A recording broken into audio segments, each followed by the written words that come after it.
Hello, it's me again. Welcome back. I've got a couple of packages here today, one big one and one small one, and I thought I'd share opening them with you. So this one's come all the way from Australia, and I'm quite excited about this one, but we'll have a look at that second. Look at this one first. This one comes from one of my Discord members and channel viewers, BobbinThreadbare, who offered me what's in this package, and I said yes please. I have plans for this. I'm going to put this on the floor and take it out. Aha! This is quality packing. I always say if you're going to send something and you want to guarantee it's going to get there in good condition, put it in a box, put it in bubble wrap, put it in a box, and then bubble wrap that box and put it in a box. Now it wasn't actually bubble wrapped in the other box, but I still think that it's much better to do things this way than to just put them in one box, because it just gives you an extra layer of protection. I'm going to need a better knife. This is quite stiff tape. Duct tape. Okay, so we put it in a massive jiffy bag. Put my knife down before I do something stupid with it. It's fighting me. I got it. Okay, so we didn't just put it in one jiffy bag. We put it in two. I'm opening it this way up so I don't have to keep blurring out that name. Wait a minute. It's in another jiffy bag. So we're on, it's like pass the parcel. What do we get next? It's another jiffy bag.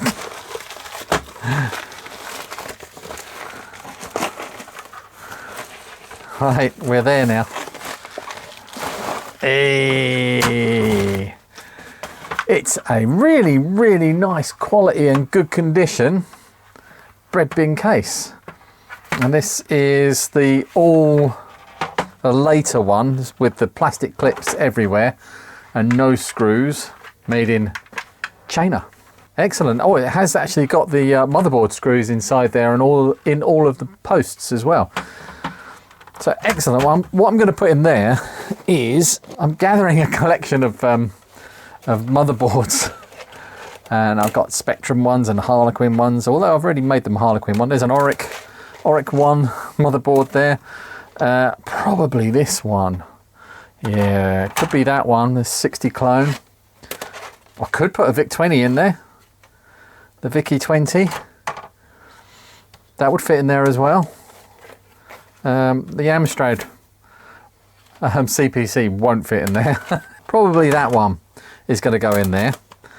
And I have lots of spare keyboards and other bits and pieces. I should be able to get most of the way there just from the parts that I've got hanging around. Just to build myself a really nice C64C. I quite like the idea of a bread bin keyboard in it with the brown keys and the dark brown keys and the slightly the beige, yellowy brown function keys. That appeals to me. But yeah, that's great. Thank you, BobbinThreadbare from Discord. Link in the description. Come and join the Discord. And thank you for all of the padded envelopes. I won't need to buy any of those for a while. Right, we've got another one. This one, and I can zoom in on this one because it's not so massive, but it's also brilliant, is, well, let's just open it, because I know I had a little peek inside, but I haven't opened it. It is, look, it's still attached to the box. So I haven't cheated. It says on here, "Hey Lee, thank you for the super PLA. It was delicious." It was delicious. Here's some bits to upgrade your favourite machine of all time. Cheers, Mark. And this is Mark from the. I love that he sent me his card with QR codes on as well.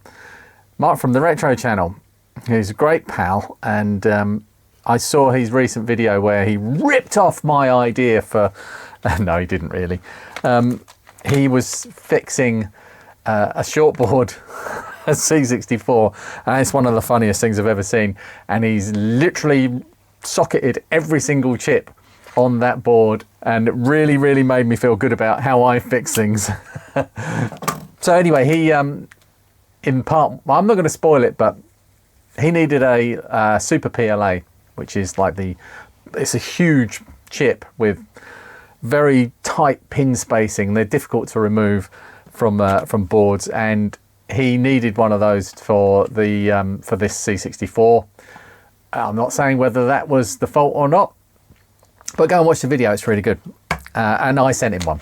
And it actually didn't cost too much. Mark, obviously, for those that know, Mark lives in Australia, and it didn't actually cost me too much money to send it to him. So that was a real big win for both of us. But he, Mark being Mark, said, I'm going to send you something back. Give me your address. So I did. And this is what he sent. Oh. I'll start with this. This is RF off. Where does it say? I love that he's got the 10 print. This is a beautiful silk screen.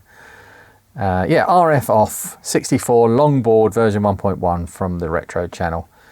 And it's basically a modulator replacement for the Commodore 64. Specifically the longboard in this version, but he's done all sorts of machines.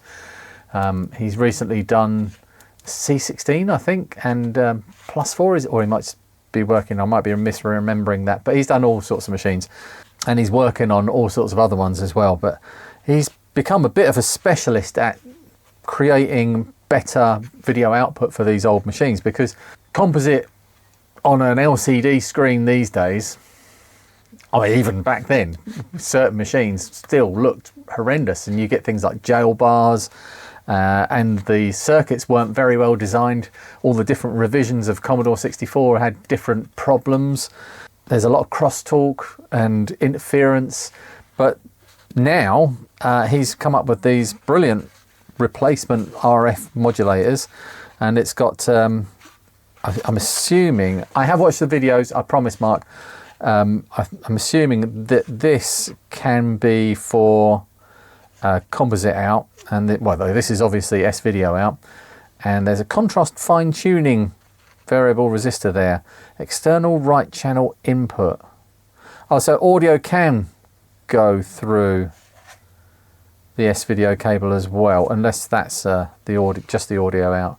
Oh, external dual mono or composite. All right, so this switch is to select. Can't read that. Right channel selector, something. I haven't got the right glasses on. Right channel selector is at the top, so that I think makes that just. It might actually turn this into a stereo output for dual SIDs, and then the down selection is external dual mono and composite on here. So it's probably a TRRS. Pretty sure that's a TRRS, so tip ring sleeve. So yeah, that's brilliant. Well, obviously I know where that's going to go. That'll be going in that C64C board with the new motherboard. So fantastic. He's also sent some other stuff. This is the VIC-2 Luma bypass. I'm pretty sure that there's the Luma signal on a C64, especially on the longboards. The path that the trace takes that carries the Luma signal from the VIC-2, which is obviously generating the video signal, all of the video signals, but the Luma signal in particular goes on a convoluted path and picks up all kinds of interference on the way. And I vaguely remember a video that Mark did where he basically bypassed a lot of stuff on the, a lot of this path on the board, and used this shielded cable here to connect it. Right, is that, yes, so look, there's a little connector here, external Luma in, so you can close a jumper here for internal Luma, and external Luma would connect this on here. I thought that was an LED at first, but you connect this on here, and plug this into your VIC2 socket, and then plug the VIC2 into that, and that will clean up the signal. I think that's most of the interference, actually. I think that was the biggest problem he found. There's also some components to remove and to move about and stuff like that. But yeah, I'm looking forward to doing that one. Oh, look at that. He sent me this is a set of his ROMs for the Commodore 64. So we've got the character, kernel and basic ROMs here. I don't think they're in order. 5. Oh no, they are. He's put them in the right order as well. It's 5, 6, 7. Well, 225, 226 and 227. These are using modern EPROMs underneath. C64 character ROM replacement. I think they're reprogrammable. They might not be. They might be one-time programmed. But let's have a look in this package. But yeah, again, we know where these are going to end up. Thanks, Mark. They're brilliant. So Mark, being in Australia, obviously, the postage, buying things from here, he has his own Tindie Store where he sells all of these upgrades. And I would be well into what he sells. There's all sorts of things on there. He's created all kinds of things. Really, really clever guy. Much more clever than me. I would be well into what he's doing if he lived closer and we didn't have that postage barrier. So we've got U4 and U5. Hey, Lee. Okay, I get it. That blue screen isn't your cup of tea. Please replace the kernel ROM U4 and character ROM U5 with these. I'll wait. There, feel better now? Okay, now that's done. Please feel free to reprogram them. I insist. Okay, I suppose we're going to have to grab a Commodore 64 now, aren't I? So these are the programmable ones. I don't think these ones are reprogrammable. I think these are the reprogrammable ones. So they're the very similar things. Ah, right, yes. So we've got a switch under here, and it says neat on one side and 2364 on the other side.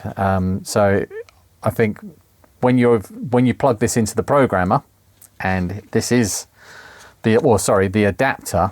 This adapter here has pogo pins underneath it that connect extra, I'm assuming, address lines or something, or move address lines about so that they're in the right place. So these can be programmed with something like TLI 866. So I just have to push these into this adapter, then put this into the programmer, and I can program them. Brilliant. So U4 and U5, hey? What did you do, Mark? What did you do? I've got my C64 out, but this is my stunt C64, the one I do all my testing on, and I've got no way to show you capture, so I'm going to have to. I've got a screen down here that you can just barely see, so you'll see my reaction, and I'll take a picture of what I can see, so that you can see it. But my capture device has completely given up the ghost, so I've got no way to capture anything at the moment. I need to sort that out. Right, let's get these ROMs out of here and put whatever the hell he's put in here instead. Use something plastic to lever this out. You can see the pogo pins. They're very clever, they are. It says neat 2364 programming adapter by the Retro Channel.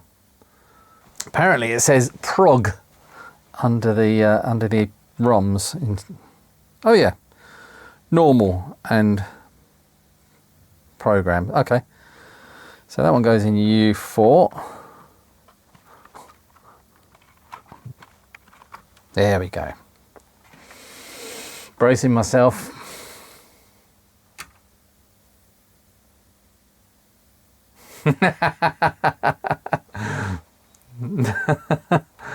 It's a Spectrum now. It's very good. Clever. Very clever. Very clever, Mark. That's excellent. I think I might keep it like that. Thank you very, very much for the kind gifts, Mark. I'll put these to very good use at some point in the future when I get round to building that 60 clone board and putting it in that lovely case. And thank you to BobbinThreadbare. I'm going to call you BobbinThreadbare for your very kind donation. That's really kind of you. Thank you very much, both of you. All right, I'll see you in the next one. Bye. Nutter.